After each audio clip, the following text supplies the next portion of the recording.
Hi mga ka-aquatics, for today's video mag-harvest tayo ng mga fry ng ating platis dun sa anim na rep tab natin. So marami tayong i-harvest dito mga ka-aquatics.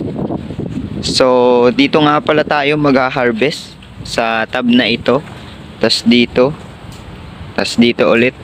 So itong tatlo na ito ay marami ng mga fry dyan. Tapos yung isang tab doon ay may mga fry din.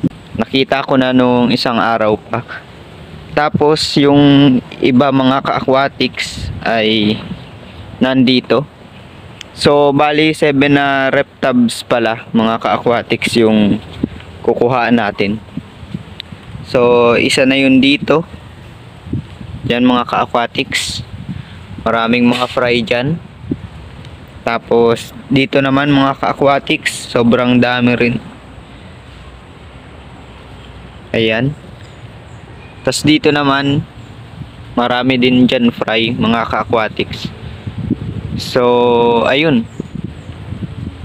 So lilipat nga pala natin mga ka-aquatics yung lahat ng makukuha natin na fry dito sa concrete fish pan natin para mas mabilis-bilis silang lumaki. So diyan ko ililipat yung ating mga assorted fry ng mga platis. So ayun. So dito muna tayo mga ka-aquatics mag-harvest ng mga fry ng plati dito sa rep tab na ito. So meron na nga pala akong panghuli tapos lalagyan. So ayun.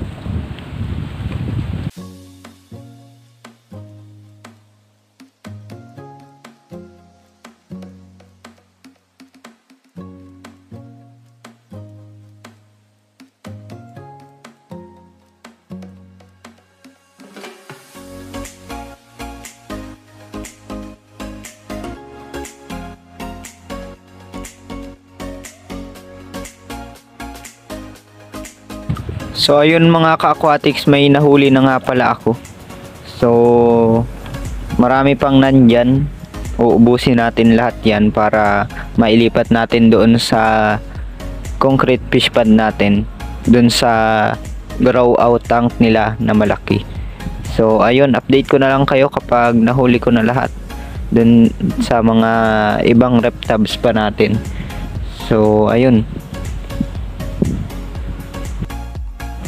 So ayun mga ka-aquatics, nahuli ko na yung mga fry ng platis dito.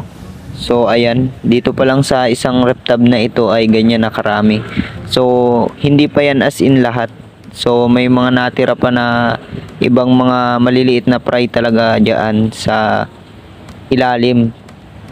So tumago kasi yung iba doon sa mga lumot kaya hindi na natin mahuli. So kapag lumabas na lang ulit ay tsaka ako na lang yan huhulihin ulit. So ayun. So ayun mga ka-aquatics, dito naman tayo sa isang rep tab natin dito, dun sa katabing rep tab nung pinaghulihan natin. So papagsamahin ko na lang mga ka-aquatics yung mga fry. So dito ko na lang din ilalagay yung mga fry na mahuhuli natin. Kasi pagsasama-samahin din naman natin yan doon sa grow out tank nila doon sa concrete fish pond. So tara.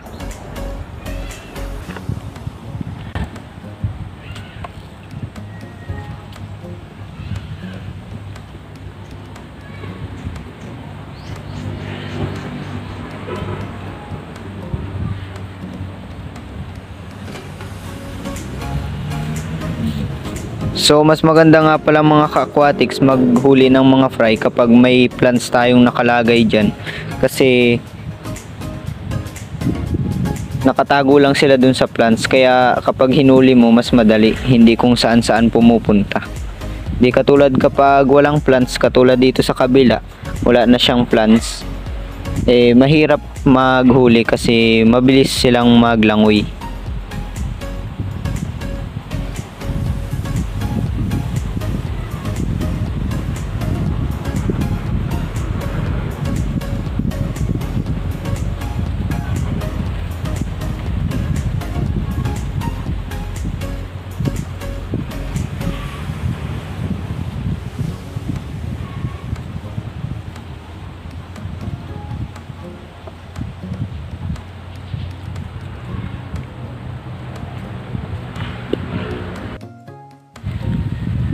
So ayun mga ka-aquatics, tapos na din akong maghuli dito sa isang reptab.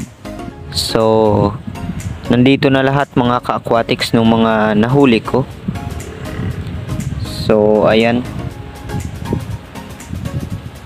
sobrang dami mga ka-aquatics sa ano pa lang yan, dalawang reptab. Yung ating 5 reptab ay di pa natin nahuhulihan. So gagawan na lang natin yan ng part 2 at 3 para dun sa iba nating reptab na pagha-harvestan. So for today's video, dito muna tayo sa dalawang reptab na ito. So yan, kung nakikita nyo naman, sobrang dami talaga nung mga fry nung mga platis natin. So sa video mukhang kakaunti lang, pero kung nakita nyo talaga yan sa personal ay sobrang dami talaga. So ayun, lilipat na natin ito doon sa kanilang grow out tank doon sa concrete fish pond. So lilipat natin doon para mas mabilis silang lumaki. So dito nga pala mga aquatics, dito natin lalagay yung ating mga fry ng platy. So ayan, acclimate lang muna natin yan dyan ng 30 minutes to 1 hour, tapos papakawalan na din natin. So ayun,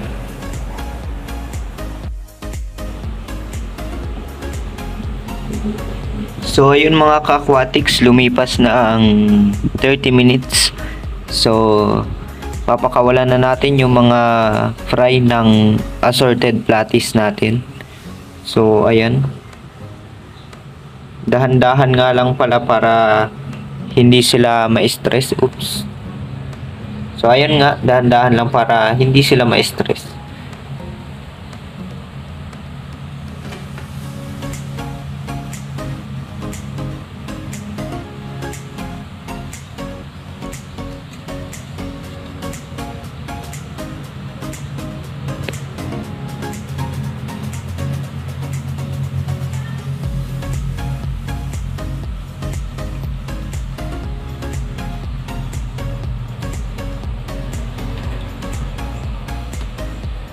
So ayun mga ka-aquatics, napakawalan ko na yung ating fry ng mga platis natin. So lumalangoy na yung mga iba doon. So mag-a-adjust pa yan ng mga ilang minuto, tapos okay na ulit sila dyan. So ayun, so yun lang muna mga ka-aquatics for today's video. At kung hindi pa nga pala kayo nakakapag-subscribe sa aking YouTube channel, please subscribe na po. And please like, comment, and share this video. Salamat!